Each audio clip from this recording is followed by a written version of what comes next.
I have been absolutely obsessed. I don't know if you've heard, but there has been a viral Chase money glitch.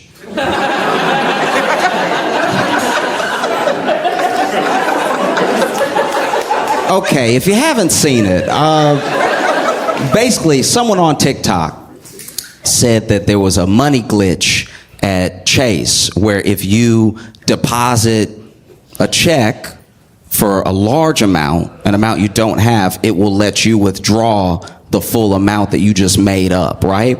And that is just check fraud. That's actually the plainest fraud you can do. To walk up to an ATM and be like, I'd like to lie, please. That's not legal at all. And so I saw the TikTok and I was like, uh-oh, I hope nobody does this. I hope nobody does. I hope not a single person does this. I hope no one does it because it's the worst type of fraud you can do. I hope nobody does this at all. And then I went to Twitter and 6,000 people had done it. Like, in the time that I saw it, there were already people who were like, yo, we out here living.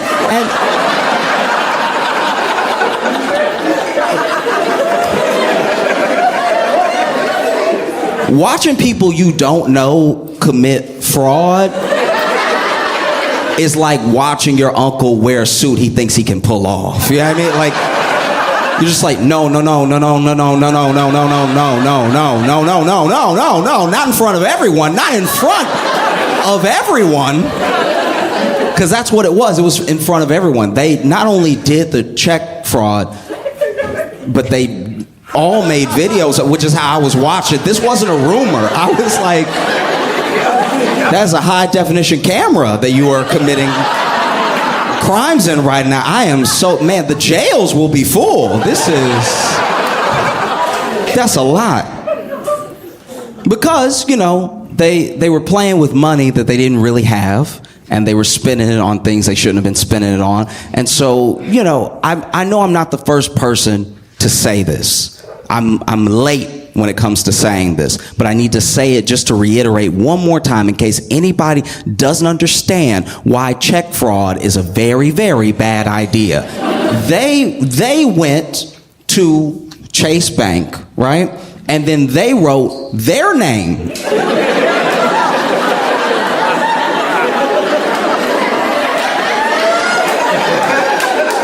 all over a check. And then they went to their bank, which was Chase Bank, with their name on that check, and then put that fake money into their account, which your bank account has every number that makes you identifiable. Like, your bank has your address, it has your social security number, it has the numbers of places you used to live. Like, they have so much information about you. Chase might as well just go to the police station and be like, we need to make a few printouts.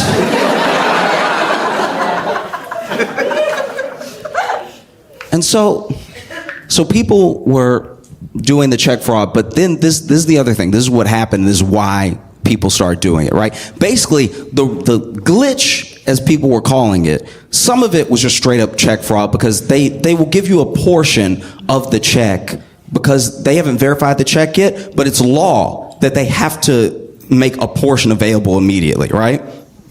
And so there was a mistake for maybe, who knows, 10 minutes, an hour, where someone put in a check and it gave them the full amount immediately. It did not do that for most people. Most people got a portion. So when you see them throwing money, they definitely had to pick it up right after. Like, it's like...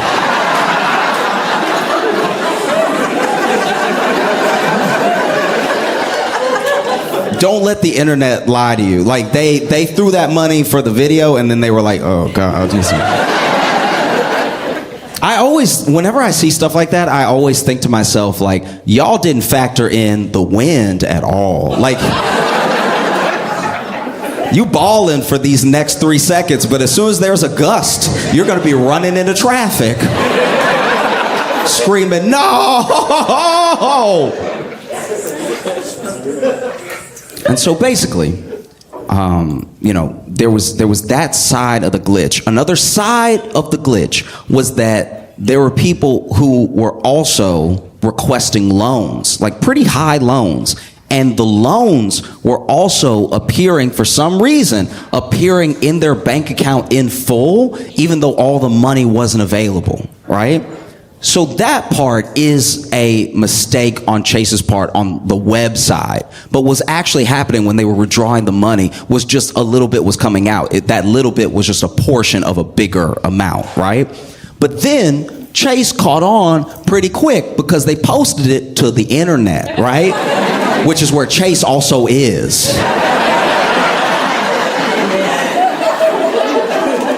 If Chase was one of these mom and pop banks where mom worked the teller and dad was the personal banker, maybe they would have gotten away with it for quite a while. But because Chase is also on the internet, Chase saw the mistake they were supposedly making. They corrected it immediately. They put a 7-day hold on people's accounts that were affected by this activity, right?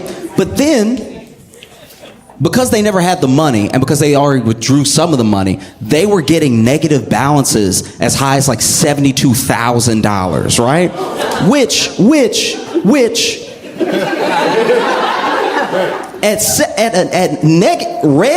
at negative red $72,000, I think I'm just gonna change my name. That's when you open your bank account and you go, whose bank account is this? I don't know him at all. I am moving. But this is why you shouldn't let the internet lie to you, not just because they give bad advice with no repercussions, but also because there were people that were faking it. There are people that were faking the glitch, literally just to go viral. There were people who were going to the ATM, withdrawing their real money, not doing the scam, then throwing the money in the air for the video, and then immediately being like, y'all, help me. There were even people who were pretending, using other people's screenshots, pretending that they also had a negative $48,000 balance. And it was all just for attention. And it's so important to remember that. It's important to remember that half of the internet is for attention. Almost none of this is real. None of this, I could be AI. None of this is real. And so when you take things that are fun on the internet and you bring them into the real world, you could screw up your entire life because check fraud is so much a felony. Check fraud is one of those felonies that someone does that's not even a dangerous person. It's just you'll be like, man, where is Cousin Willie? I have not seen him at the last 3 Thanksgivings.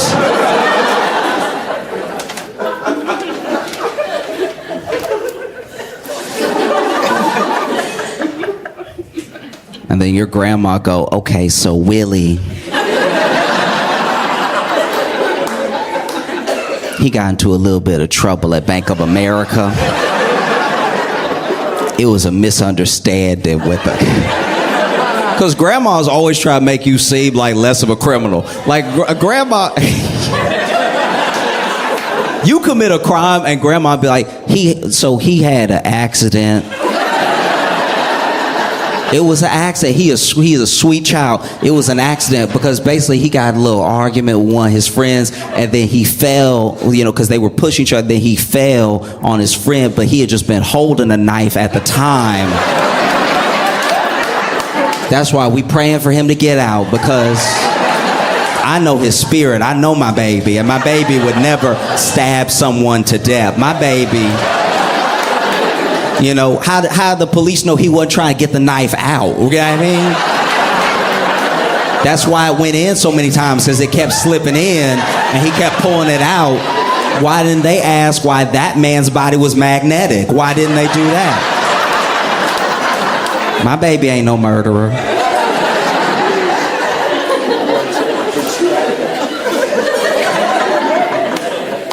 You do check fraud. Your grandma's like, that's not even his handwriting.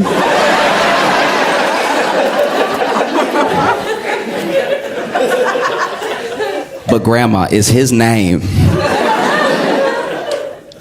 at his bank put into his account, and they just came and got him. Yeah, but I don't know.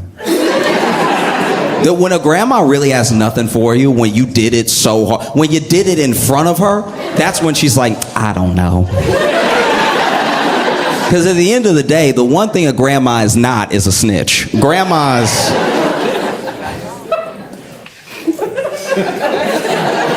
Okay. All right. So back in the day, so I grew up in Louisiana, right? And back in the day, we weren't friends, but I knew this kid, and he was like, this kid in my neighborhood was getting arrested, and it was a whole big scene because, like, basically,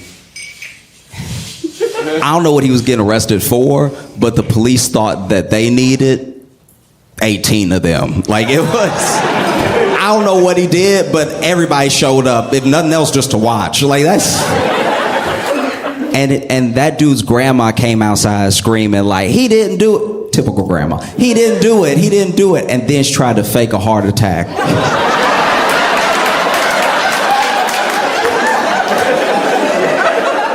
I was like, damn, grandma a G right here.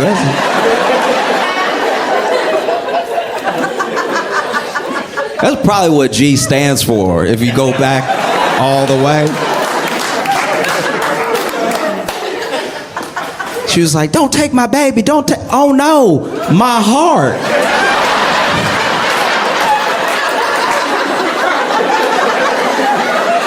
And you could tell she was faking it too because she like really planned the fall. Like the fall, because she knew she couldn't just fall however she wanted to fall. She may never get up again. So she was in her little nightgown and everything, looking for a soft spot on the ground. Oh no, not my baby, my heart. Ugh.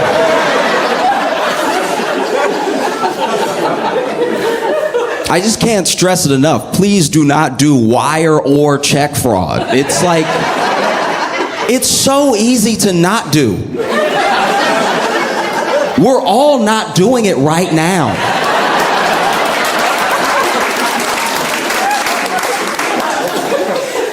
And I don't want to, look, I'm not coming from some holier than thou place either.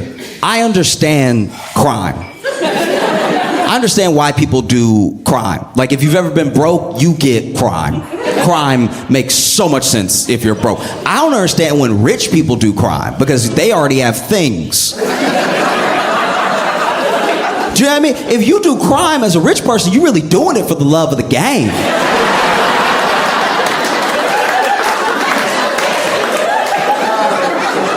If you are a multi-millionaire and you embezzle hundreds of thousands of dollars, you're doing it for chips. Like this isn't, you just felt like being bad or something, trying to spice up your life. A poor person doing a crime makes so much sense.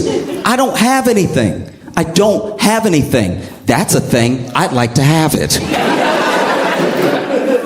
Simple math, you know? I've been hungry.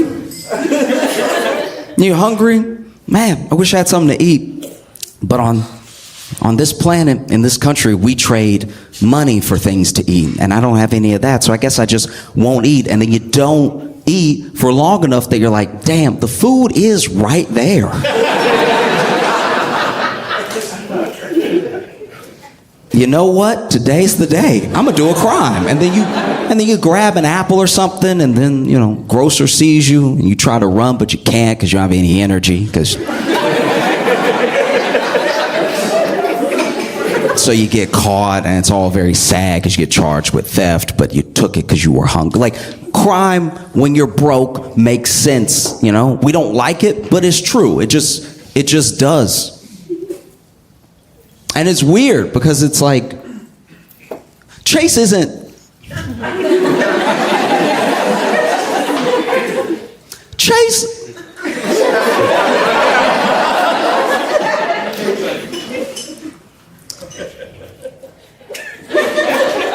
This is what bothers me about the whole thing. It was dumb of these people to do it. But to do it to Chase is like weirdly full circle.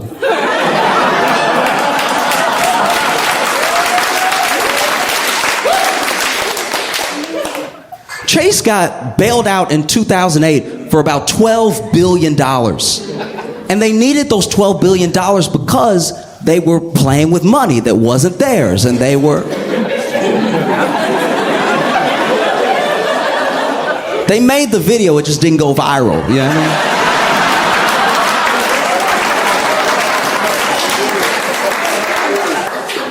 I mean? So it just, I don't know, there's a deep irony in that like, you know, one of the major powerhouses, probably the biggest bank in the country that contributed to near financial collapse, is gonna go ahead and get theirs back from some of the people that they made poor. It's pretty harrowing, you know? But every single one, I don't care if you were a kid, if you were grown, there was a line, by the way. There was a line at the Chase ATM, so a lot of people were doing this at once. There was such a long line. Okay, I didn't know about the scam until late. I am late when it comes to everybody doing this. It's already over and Chase has like settled it and they're probably gonna go get their money back, but I was in line one of the days, and I don't look like I wouldn't do it.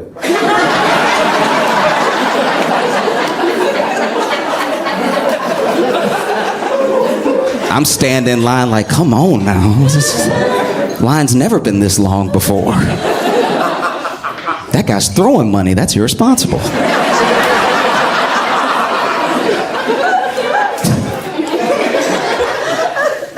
No, it's just, you know, you should know. I don't care your age. I don't care if it was on the internet or if it was a rumor you heard in real life. You should know that you cannot just take money that's not yours as a poor person. If you want to steal millions of dollars, you need to already have millions of dollars.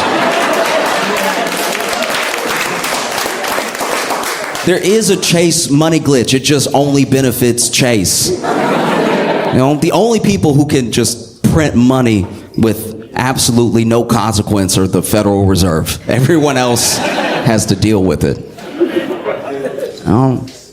That's a tough one. It really is. Because I think about how some people are like actually in real like felony trouble. I don't know what I would do if I committed a felony, but I was just joking. This is a terrible predicament to be in. Some of these people are like 20, you know? They're like, guys, I don't know, I just wrote too many zeros, my bad.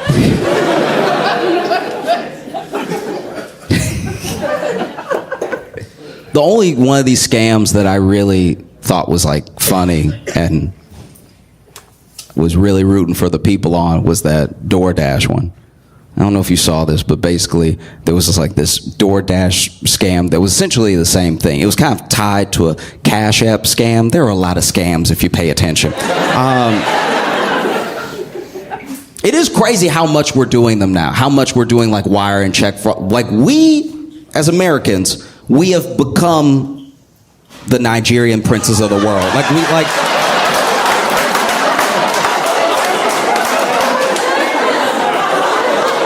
Because I know Nigerians. I know Nigerians from Nigeria. And they are like, what is happening over there? Do you need us to send you something? Like, y'all are down bad as a people and as a country. This is hard to watch. But basically, there was like a DoorDash scam / Cash App scam where basically Cash App was letting you, it was basically letting you have a balance without pulling it from your bank.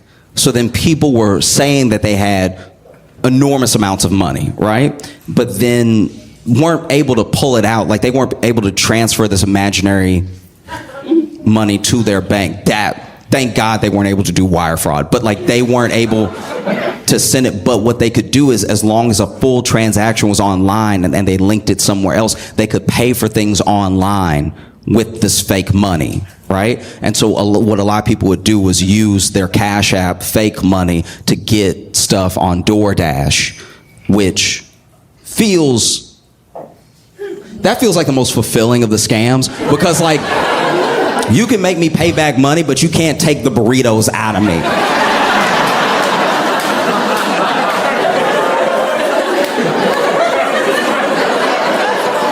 You know what I mean? Like when the police come, I'm gonna be full, all right? And when they put me in the car, that car's suspension will be in trouble.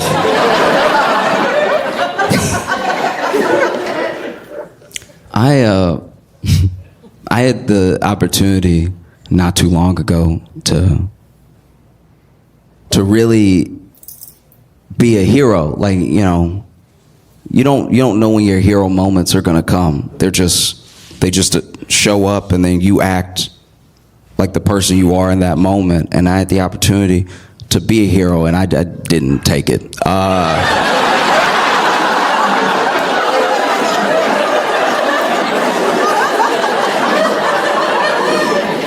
I looked that moment in the face. I was like, you must be looking at somebody else. Huh? I don't know what to tell you. This is bad. Basically, I was at a friend's house, and while I was there, some other people basically broke out into a fight. And like a real fight. We're not arguing. No one's talking anymore. Fists going and everything. And there was a moment where I could see a gap. I could see a pocket where I could have broke it up. And breaking up a fight is a very precarious position to put yourself in, because most fights that you want to break up, especially if it's two people, if it's three, it's gone too far. You know, you're not going to be able to double dutch that one. You know what I mean? But two, you wait for a moment where they're like both tired, or they're trying to wrestle, or, you know, they're backing up to like get started to fight. You know, that little back up hop step. This is usually, okay, when someone doesn't really know how to fight, they do too much prep for the fight. You know what I mean? Like there was, okay, I know I'm digressing to digress, but basically one time in high school, there were these two kids that were about to fight, and I didn't even bother trying to break it up because one kid stretched. And I was like,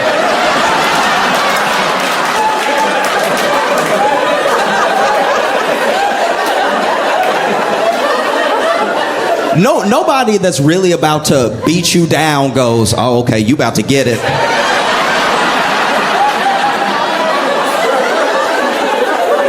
You just give me a second. I'll be over there in a minute. You just.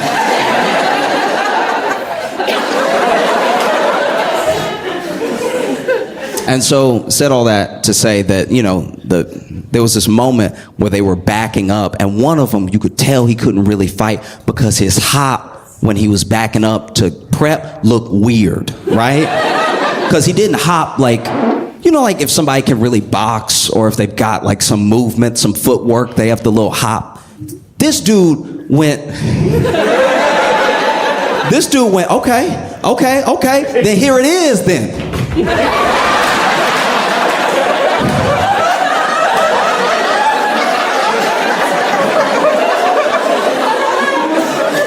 This man wanted to fight so bad, but just had to step on 1,000 roaches first. Like, in what world is this getting you ready? You look like you've already been hitting your cerebellum when you move like that. But anyway, they get to fighting, right? And I could have jumped in, but I was like, you know what? No. Because when you jump in to stop this fight, you need to be bigger than both people, right? The way you jump in and stop a fight, usually it's hand first, like you get the hand in there so that's the warning. Hey, stop swinging. Somebody else here. You might not hit him, you might hit me. Hey, right? and then you put your body in between the two of them. And the idea is that your body will be big enough that they're like, I want to punch, but there's too much to get around. And that isn't the case with me, you know what I mean? Like, I can't. I want to jump in and stop the fight, you know, like a principal, just like, hey now. Okay, so, all right.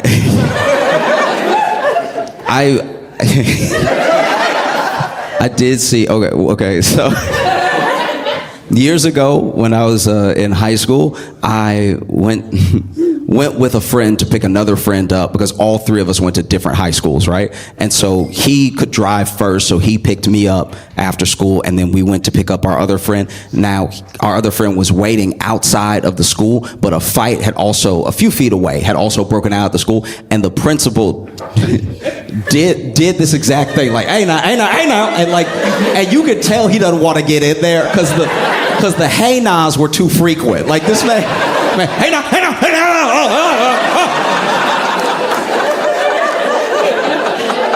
But he stopped the fight because he was just being too big for both those boys to get at each other, right? And I don't have that. Like, if I jump in, I will catch a stray. Like, I'm gonna walk right into a fence. Brothers, please.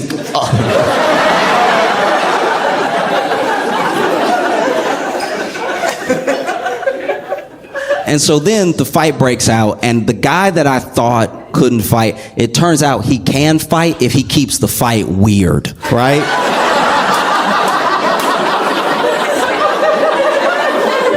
Because in fighting, in hand-to-hand combat, in battle, right, you use what you have. You use your hands, fists, elbows, knees, shins, foot, everything that you can. If you wrestle them to the ground using your weight, using leverage, there's just lots of going on with your body when it comes to a fight. But what I've never seen, and I watch fighting, I watch combat sports, I like watching boxing, I like watching kickboxing. I've seen people who can kickbox in real life in like a street fight. I've seen people who can box in real life in a street fight. I've seen people use their knees, like Muay Thai moves, elbows, all that stuff. I've never seen somebody who just grabs.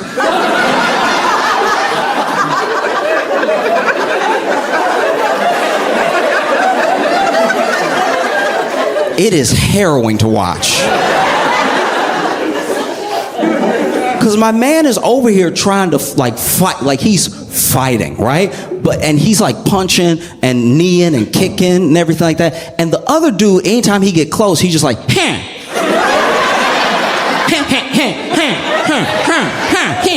So now this dude punching while also being hella uncomfortable. Like,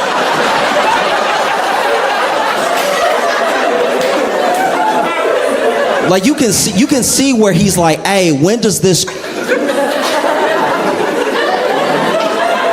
cross over into a different type of assault?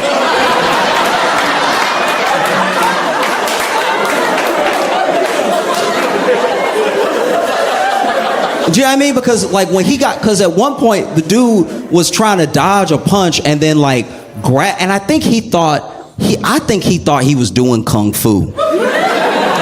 Because, you know, you've seen the movies where they're like, ha, and then like just Black Panthering you up, you know what I mean? This dude at one point went to dodge a punch, but clearly, we could all see it, clearly grabbed the inner thigh of the dude he was fighting. And you see that dude miss with his punch, but also be like,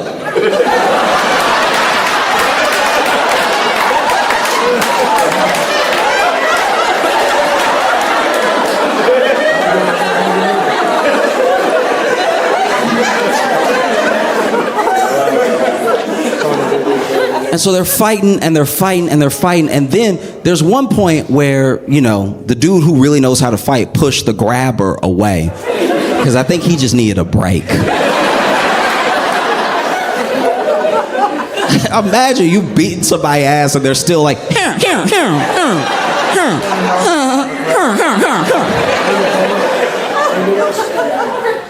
it's devastating. And so then I realized that I made the right decision, not because I didn't want to be grabbed, but also I knew I made the right decision because when they re-engaged, the dude who knew how to fight, okay. I shouldn't laugh, but all right. I knew I made the right decision when the dude that knew how to fight threw a microwave, right?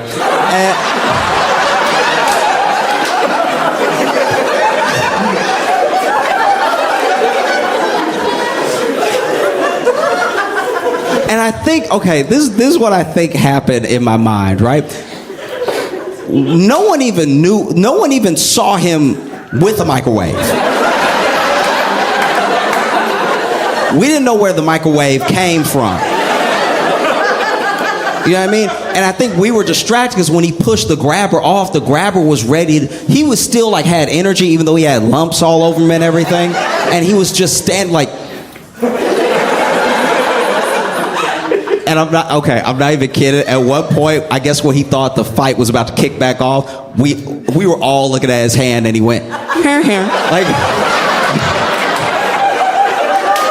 And that must have been when old boy grabbed the microwave, because we were all like, it's weird.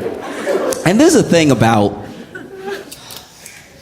when you're in hand-to-hand combat and you're losing, that's usually when someone reaches for a weapon, but the weapons normally make sense. I'm losing a fight. I'm in a home. I'm gonna grab something that's gonna give me a mechanical advantage, like a hammer or a knife. You know what I mean? Like, I love, one of my favorite things in the world, I've only seen it like twice ever, but one of my favorite things of all time is when somebody in a fight and they hit somebody with a book. Because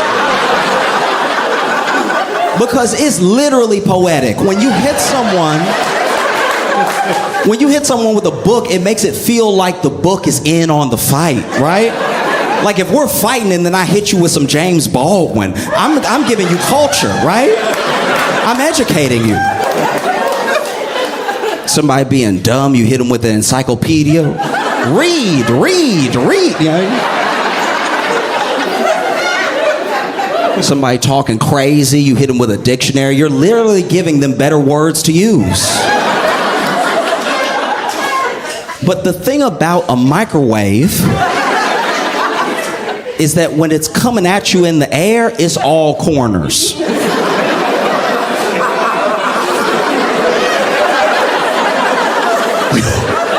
When a microwave is hurtling towards your head, it's nothing but angles, all right?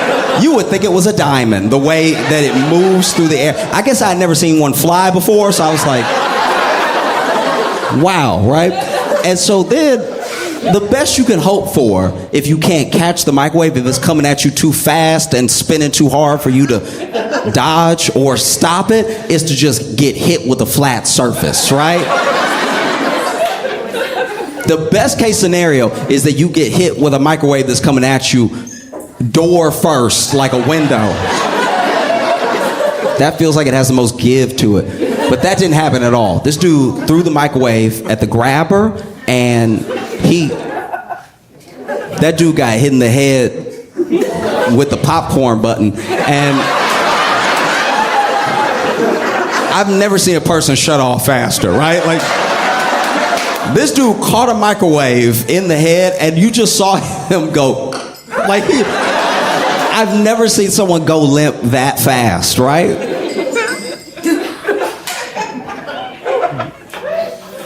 We were all standing there like, I think he did. Like,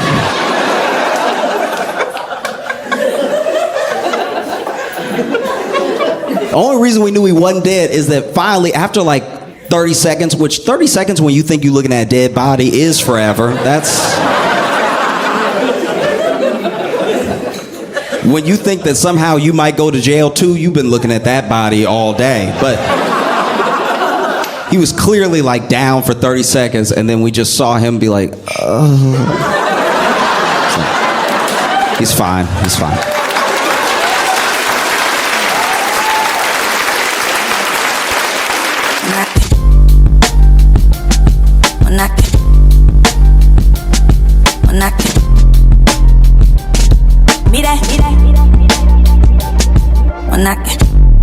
Hey friends, I have some great news for you. So this week, I'm going to be hosting The Daily Show for the very first time. I'm hosting tonight, tomorrow, and Thursday. And this show has meant a lot to me for a long time.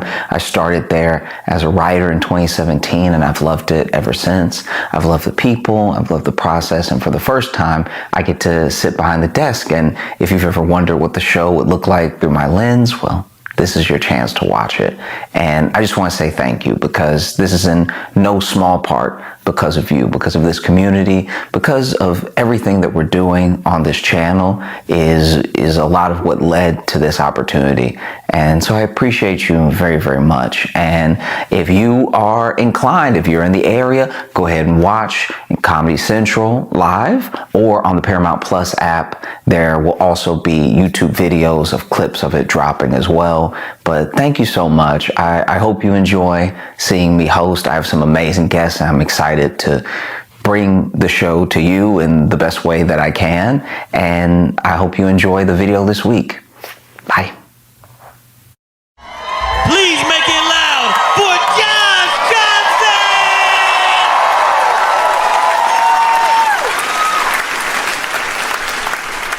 Johnson! Okay.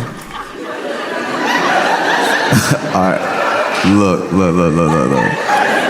Look. Okay. So we are in week 2 of they're like kind of being files, but no files. But like there's kind of like we don't know, but he doesn't know, but he knows, but he doesn't remember, but he wasn't there. But even if he was there, it's not what you think. But like it's a lot going on, right? And so with everything that fell out with Trump last week, now you have people being like, release the Epstein files, release the Epstein files, release the Epstein files, right? And in prison is Ghislaine Maxwell. Now, in case you're not familiar with Ghislaine Maxwell, like one of the central people to this case, she trafficked for Jeffrey Epstein, right? And she is still alive somehow, and in prison, okay? Yeah, so she's still alive in prison, right? And she actually got 20 years for her part in this trafficking. And so now with Trump calling Epstein a hoax, there's been a lot of, how do I put this? There's been a lot of unintelligible takes on if he's saying the entire thing is a hoax or just his involvement is a hoax, or no one can really tell. There's not a lot of like centered messaging on what is supposed to be the narrative here. And because of that, now you got Ghislaine and her lawyers from prison being like, oh, well, if it's a hoax,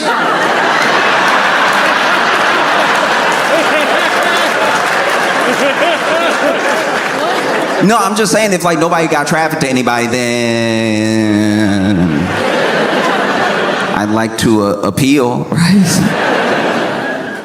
And then there's people that are like, the client list, we need the client list, we need the little black book, we need the client list, why won't they release things? And then you even had Democrats saying in the House, like, we want to release the files, and they put it to a vote, and Republicans voted to block that release. And they voted to block that release, they said, because, oh, it was part of another bill and it would have passed a bunch of stuff we don't want to pass. So then a bipartisan group went out and they were like, now we should vote on this, and it's Epstein stuff only, right? So everyone's like, release the files, right? And then Ghislaine is like, I got the files. I got them in my head. Like, I'll tell you right now, which is such a crazy thing to me to watch. If you've been watching this whole thing take place, Ghislaine got arrested in like 2020. I think she got sentenced in like 2022, and she's been in jail this whole time. Why is she just now saying, I got the list? It feels like when your boy who like really thought he was gangster finally goes to jail and gets like the first roach in his sandwich, and he's like, I'll tell anything you need me to know, like anybody, if you have any questions, I will answer follow-up questions, just please get me out of here. I think there's rats in the cheese, please. And so you had Trump really stressing this week, stressing hard, going back and forth with people. This man's getting more comfortable cursing out loud and on text. Like, he's crazy. Just like decorum's fully out the window. Like, there wasn't much of it to begin with, but now he's just like, ah!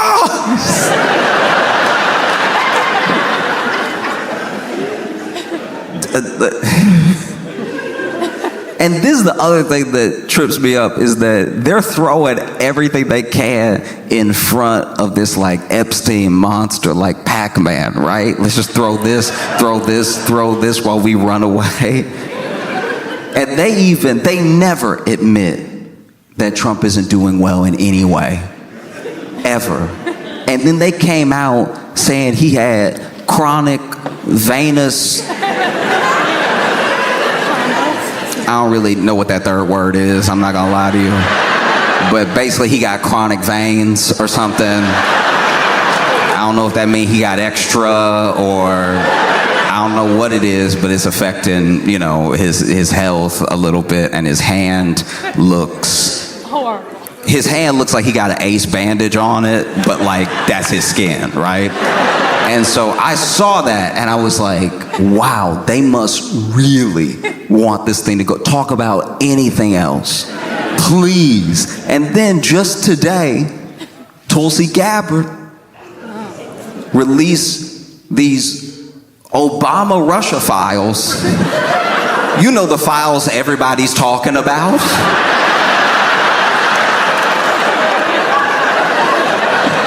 You know, the files that just last week were like, when they gonna release those Obama Russia files? Why can't they get the Obama? What is Obama hiding? All right, we want his Russia files. You know, we've been hungry, thirsty for some Obama Russia files. Ooh, I can't wait to. I can taste them. Let me get those Obama Russia files. That's so bad. That's so bad. It means you have nothing. You truly have nothing to throw in the way of this thing, because Obama Russia file, you won. You won in 2016, you won in 2024. I haven't read the Obama Russia files, admittedly. I haven't read them yet. But I have a spoiler alert for you. Trump came out on top.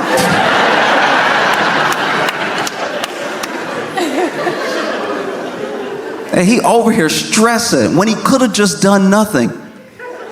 Eventually, he's in the White House. He's asked about it, and he's like, look, if Pam Bondi finds anything credible, she can release it. That's all he had to say the whole time. He could have avoided this entire thing if he had just said that, look, if the AG finds something credible, she can release it. And then people really don't have much to say, because it's like, that's what they want. He says you're gonna get it. I don't know if that's true, but like, that's all you have to do. Keep your calm, play it cool. Instead, he was like, why would you,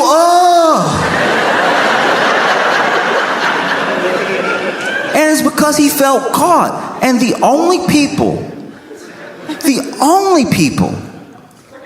who within this week have been as caught as Trump and reacted as badly was that couple at the Coldplay concert.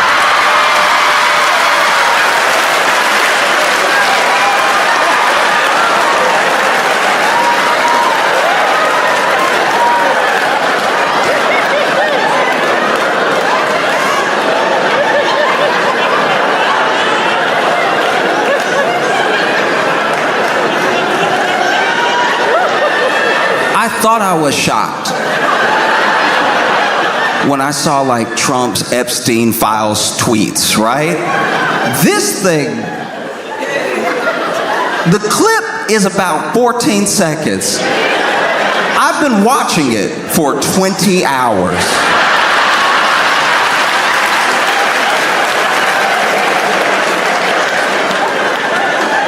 Okay, all right. In case you haven't seen this, it's a Coldplay concert. Right? Coldplaying. Coldplay doing their thing. All right? Being Colds.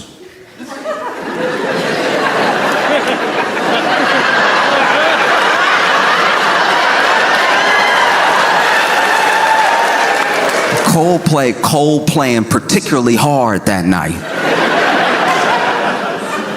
And they did this thing that's becoming more popular at big concerts, because Coldplay doing like a stadium.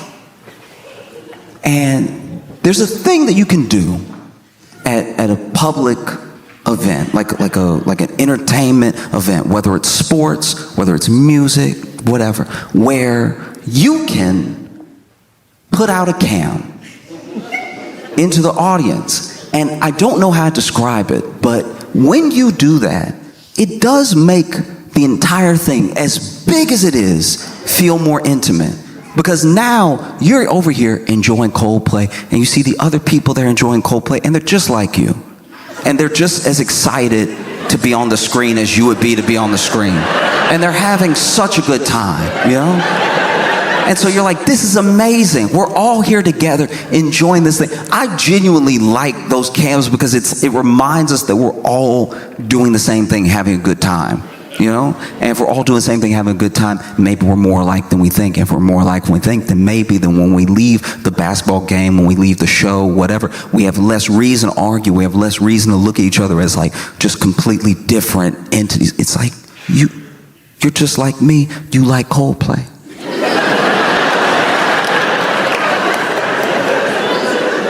You know, and I'm not a big enough act to do like a stadium or anything like that. I don't really have screens at my shows and stuff. But I heard that the CEO of the largest tech firm in Louisville was here tonight, and so I brought a cam out tonight.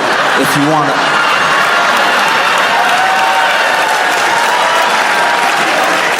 No, I'm joking. I'm joking. I can't afford that at all.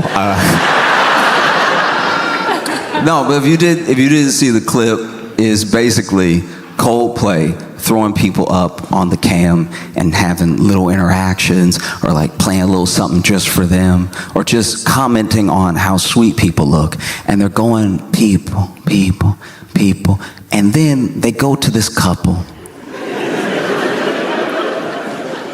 It's not just any couple. They go to a couple holding each other Titanic style.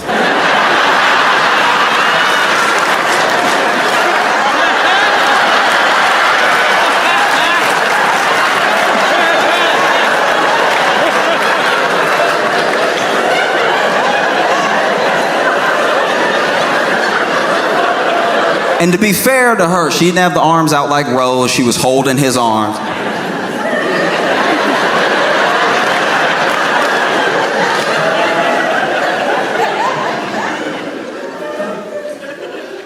And then Chris Martin is like, look at this couple. And I don't know, okay. This is where I wish I knew more about like technology and the brain and stuff like that. Because the same way that there is latency on the internet, and there's a delay on a call where sometimes you can hear yourself in someone else's side of the phone call, and you can hear how you spoke, but there's a delay. It's like a second later you hear your own voice, what you just said as you're speaking. So it takes a second. And I don't know, because I've never been in a situation where I've been on a big camera like that, the amount of time it takes your brain to register that that's you that you looking at. Because they're over here, Titanic style.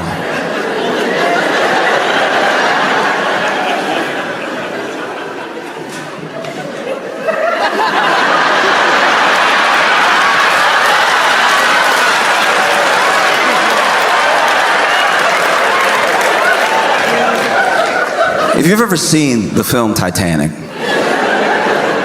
And if you're a 90s baby, you know that when Titanic came out initially, home release, it was on VHS. And it's such a long movie, it's such an epic, that there were 2 VHS tapes. If you're young and you don't know what a VHS is, don't tell anybody that.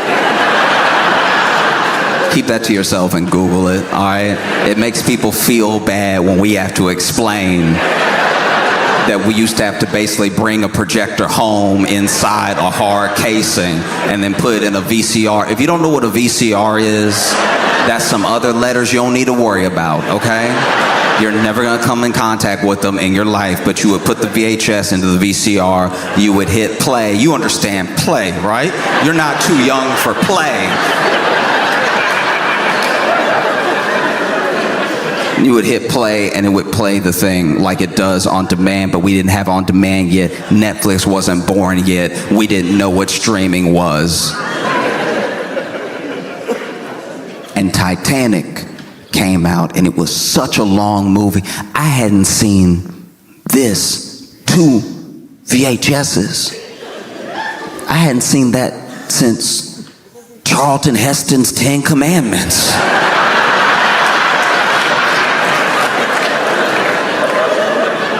If you're too young to know what Charlton Heston's 10 Commandments are, it is also a film, but that film is almost as old as the people the film is about, all right?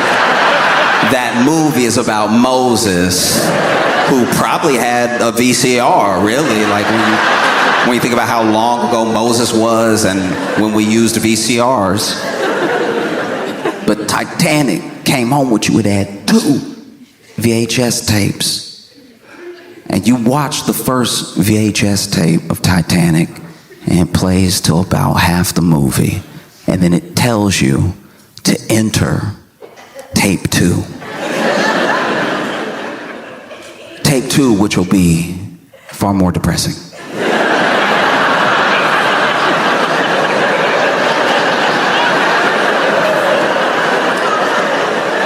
If you were like me and you shopped at a lot of like thrift stores, sometimes when you go to a thrift store, you don't get to get the thing the way it was intended when it was sold. You might go to a thrift store and buy Titanic and think you got all the Titanic in one VHS tape. And then bring Titanic home and watch Titanic, but you only watch tape 1. And so you don't even know that there's a tape 2 until the end of the VHS where it says insert tape 2 and you don't have it. So you're like, all right, I'm just gonna have to settle with what I got, which was a very sweet story about 2 people who met on an epic adventure. I think I'm willing to leave it there. And it's not until years later you find out the horror that is Titanic Part 2. Part 2 where everything going awry.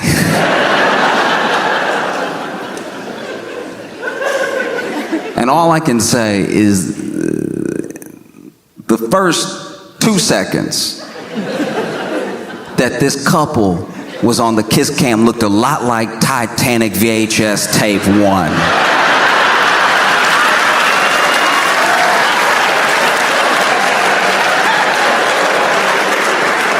And then when they realize that they are the camera, it looks a whole like Titanic VHS tape 2.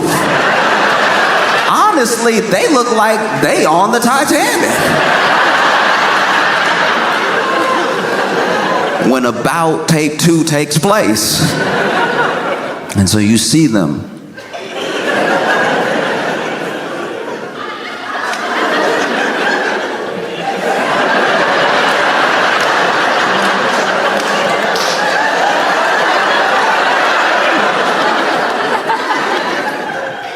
And this is where things went wrong. Because rather than just playing it cool than just, chilling. The woman immediately covers her face and whips around.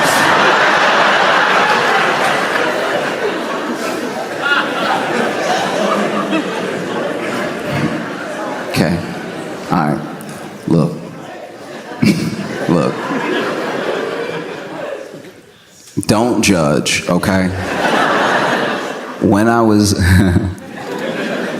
a kid, there were kids in my neighborhood who went a totally different direction than I did, right? And sometimes I'd hear about them, and you especially hear about them if you stop seeing them around. And I quickly got used to the idea that if I hadn't seen somebody a long time, they probably didn't just move away. They may have been locked up. Something may have happened to them, right?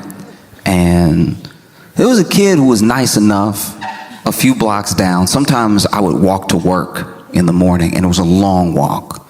And I would pass his house, and sometimes he'd be out front of his house with people. I'd say hi, they'd say hi. We weren't like close or anything. And one day when I was back home from college, I went to this hookah lounge with my friends. And at the hookah lounge were the guys who I used to pass by when I was in high school, working that job, running every day to work. And I asked them where, the fourth was, the dude that was usually with them. And they were like, oh, yeah, no, he doing a little time. And I was like, what happened? And they were like, well, he ran up in this store to rob it. And, he had he was pretending to have a gun and everything. And not only did he not have a gun, the store clerk wasn't scared of him.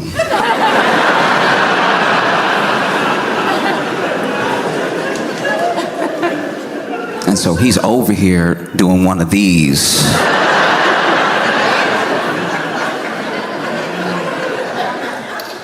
Let's talk about this real quick.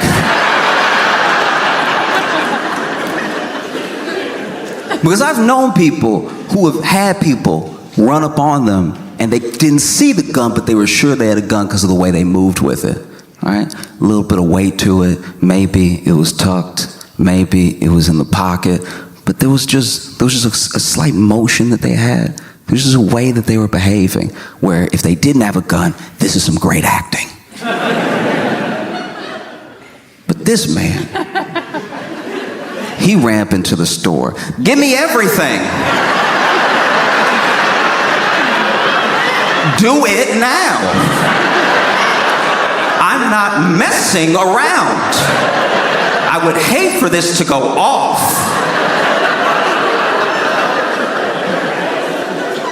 And so the store clerk kept his cool, and he was like, no. He's like, what do you mean? I am armed, ready to kill.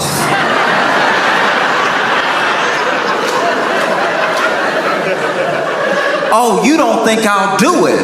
I'm crazy.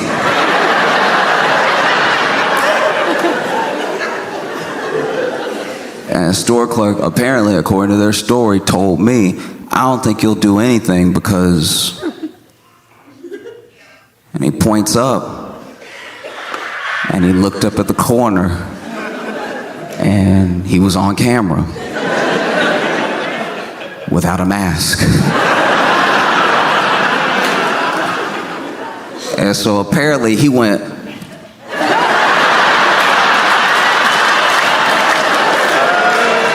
and walked out the store.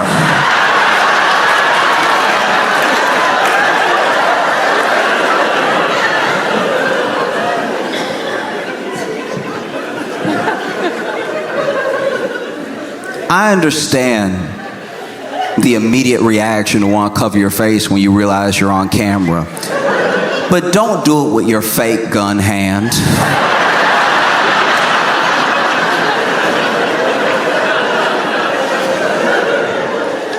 But he got arrested from rolling up in there and even the attempt. and everything. And so he did a little time in jail. And I'm just saying, you're on the kiss cam, and immediately something seems awry when you go, oh!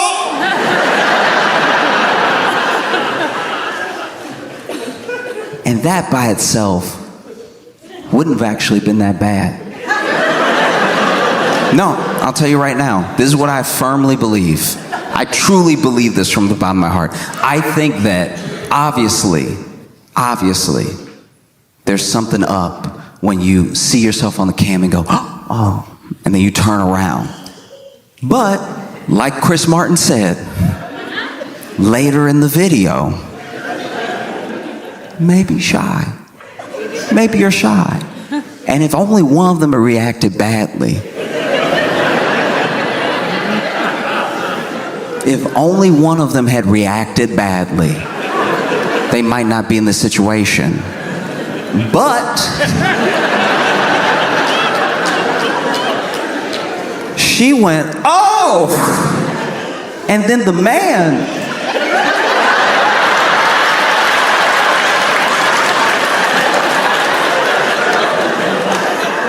just starts to sink.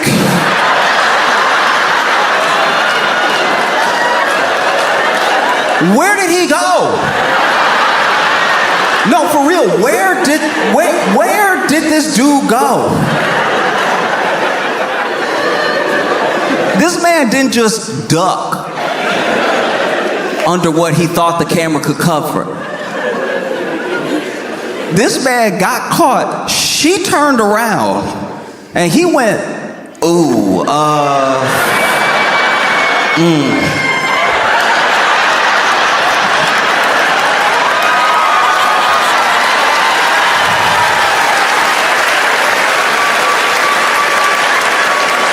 But like, where did he go? Like, truly, where was he? He never comes back. Did he open a portal? He might have been in an abyss. This was one of the crazy, because then he's gone and then she's just standing there. And in my head, I'm like, I don't know where their seats are, but it seems like he jumped. I was crying. This man went under everyone, I suppose. Fully disappeared.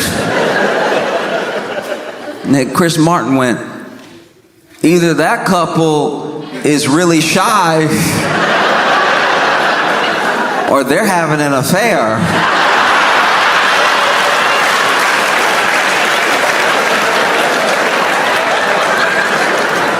And the internet said, or?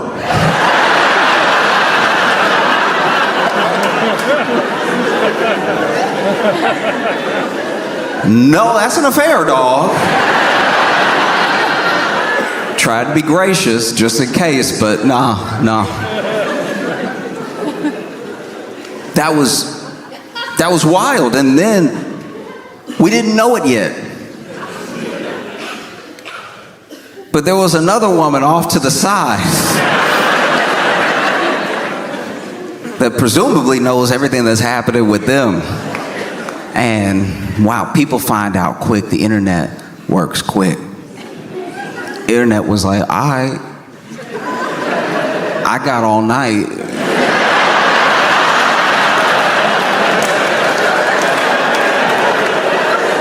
I'm not at the Coldplay concert.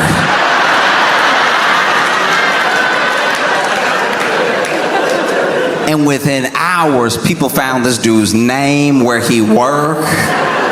They found her. They found out that they weren't married to each other. This man married, and then, you know, the internet did a thing where, look. I do think it's important that people know the truth about what's happening in their lives. And I can only hope, like genuinely hope, that the people that reached out to that dude's wife did it with at least some tact. But a lot of people reached out to her, commented, "This is where your husband's at. He's at the Coldplay concert." The Coldplay concert, from my research, isn't even that far from where you live because I already went ahead and doxed him. I just want you to know. And so then people looked him up, and then they looked her up, and early into people looking her up, she had changed her last name on social, apparently. Knocked his name off. And then it looks like she deleted or made private her socials altogether, which I completely understand. And then people started looking into him. And this is the thing about treating people badly. As soon as something blows up like this, anything you ever did comes out. This dude cheating on his wife, and then other people were giving their little testimonies. "Oh, I worked with him. He's actually terrible. He makes toxic work environments. He's incredibly abusive to his employees," saying all this stuff, right? And I don't know if these people actually work with him or not. It's so hard to tell what about this is real versus like people just trying to get in versus people trying to be part of it and stuff. And then I had a moment, genuinely, I had a moment where I was like, what if? Let's entertain for a second. What if this isn't real? I genuinely thought, because some of the kiss cam stunts, some of the things they do at sports games are like completely fake. They'll be like a fake proposal just to like make everybody laugh and maybe go viral, and maybe they'll sell some more like Bruins tickets.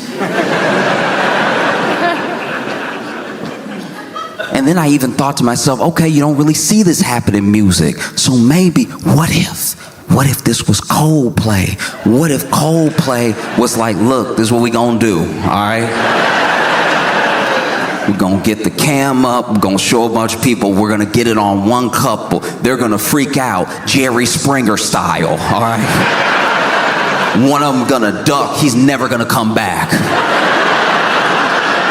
He disappears for life. She stands there. The lady next to her, who is supposedly her friend, laughs at their lives crumbling in front of her.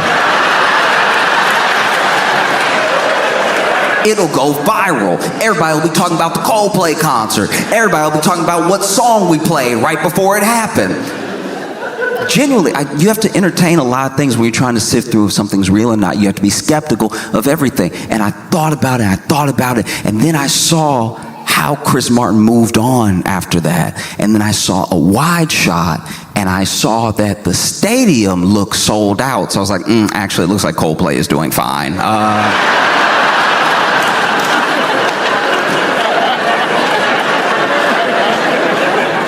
That theory is in the dirt. This looks very real. And then I thought about the company. Andy, his name is Andy.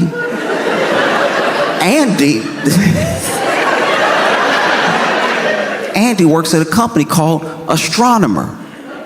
I had never heard of Astronomer. I don't think anybody was talking about Astronomer 2 days ago. So then for a second I was like, what if? Astronomer, a tech company, hire Coldplay to do a stadium show. Coldplay does the stadium show. They have all their fans there. The fans don't know that Coldplay's getting a little bit of money on the side for what's about to happen. And then they throw the camera on the CEO.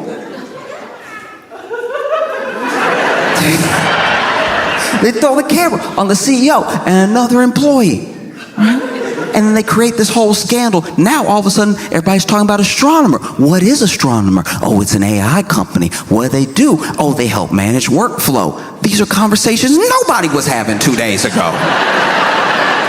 The assumption when you're in the news, when there's a scandal with your CEO, is that your stock price could drop. I don't know if it's a public company, but if the stock price is dropping, it seems like a good time to buy. Maybe that's when they buy back their own stock.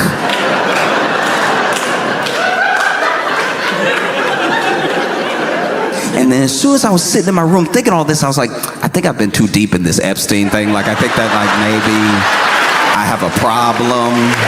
And I just like, it's like really changing how my brain works. And then there's the fallout of like, this dude, not only is he caught cheating in front of thousands of people, in front of the internet, but also we find out he's a CEO. We're not gonna find much grace there. People aren't really fans of CEOs right now. And then on top of being a CEO, he's a billionaire.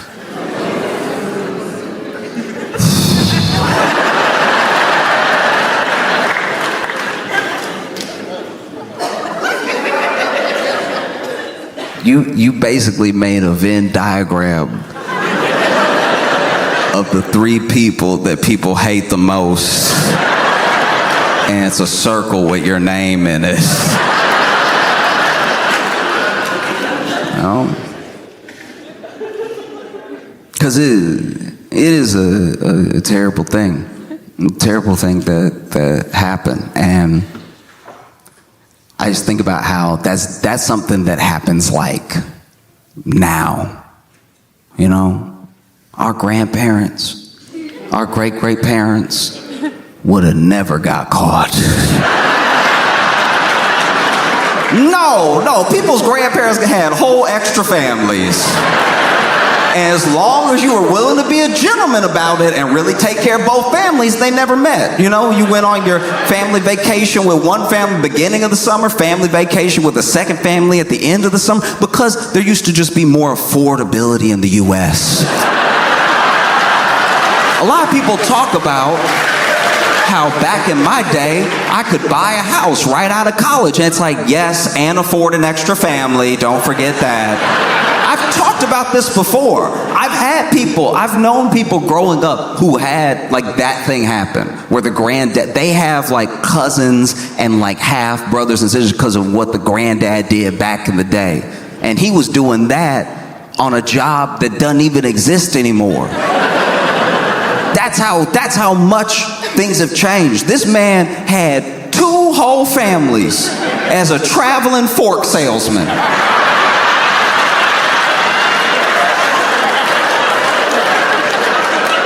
This man would just go up to people's doors and be like, look,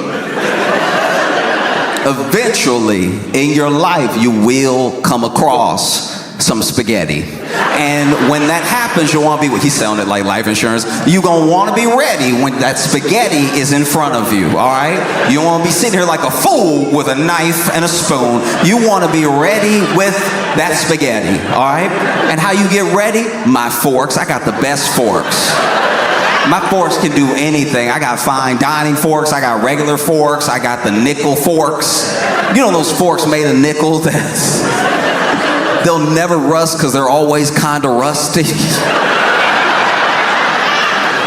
If you need forks, I can get it right, all right? Got all types of forks. I got the 4-prong, I got the 3-prong, I got he bad at counting.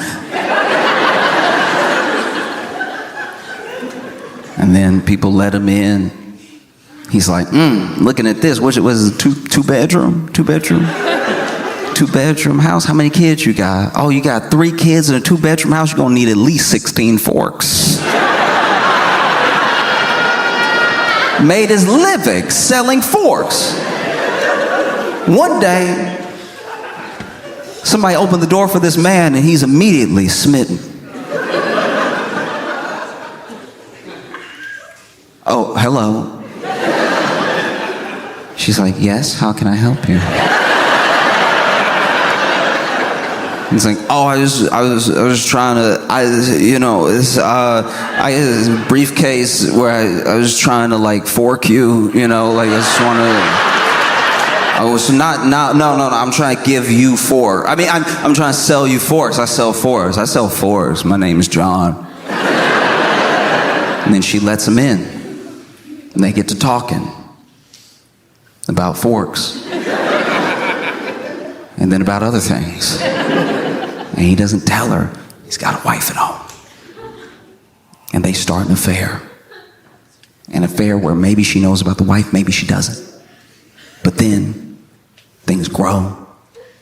They feel like they're in love. They're like, let's get married. He marries her. Now he's got 2 fork families to support. Now he's got to sell forks harder than ever. He's got to go to as many doors as possible because the kids need braces. All of them.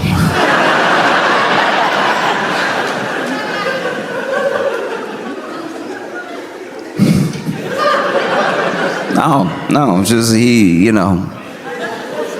sells as many forks as he can, and then one day, one fateful day, sadly, a Sears opens.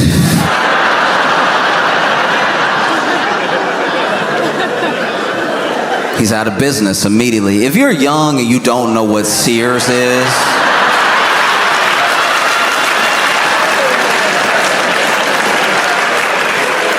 it was like a department / everything store where basically it was like Amazon, but you had to go. There was no click. You had to leave the house to go to Amazon, and then you had to go put everything in your cart yourself, and then you had to buy it yourself. It was like working at the factory at Amazon, except you just grabbed what you needed and you left. But then one day Sears opens, he realizes he's ruined. What else is he gonna do? He's only good at selling forks. And so he has to sit his family down. Be like, look, I'll be right back. I'm going to get cigarettes. And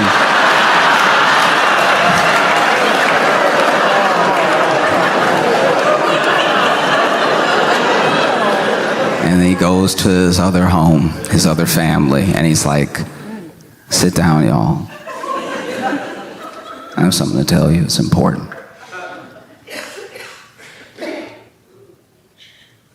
I have to go get cigarettes.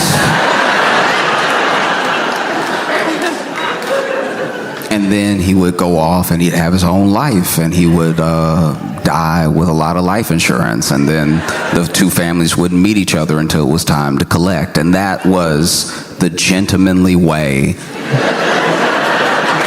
to cheat in the 30s.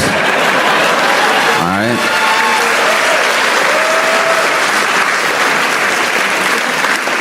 Because a CEO of a company dating, openly cheating with, I didn't know this was a real title, with the CPO, which CPO, I found out today, stands for Chief People Officer, which sounds like the most made up job I've ever heard in my entire life.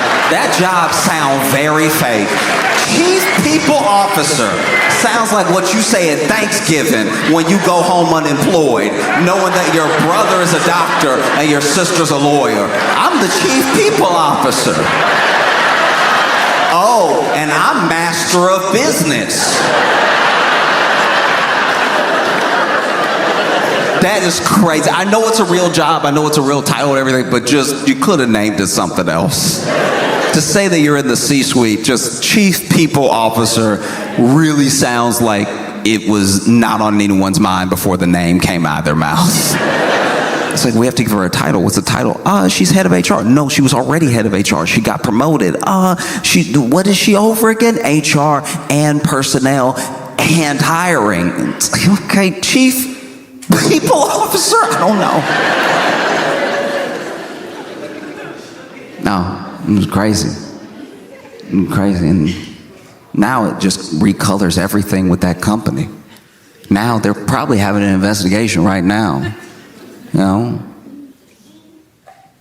Makes you take a second look at everything that happened between them, like performance reviews.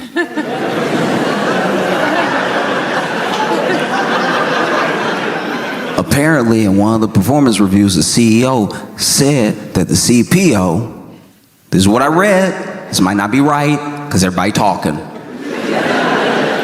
But apparently the CEO said the CPO had deeply extensive and impressive knowledge. And that's nasty. I know what he's trying to say. No. That is inappropriate, if anything. I hope they take you down just for that. That's unacceptable. You shouldn't do things that you know are wrong. And I think when you get caught, it's also important to know you're caught and to handle it as best as possible. And I think that as far as that Kiss Cam couple goes, the only way they could have handled that thing worse was if they had held up signs that said there are no Epstein files.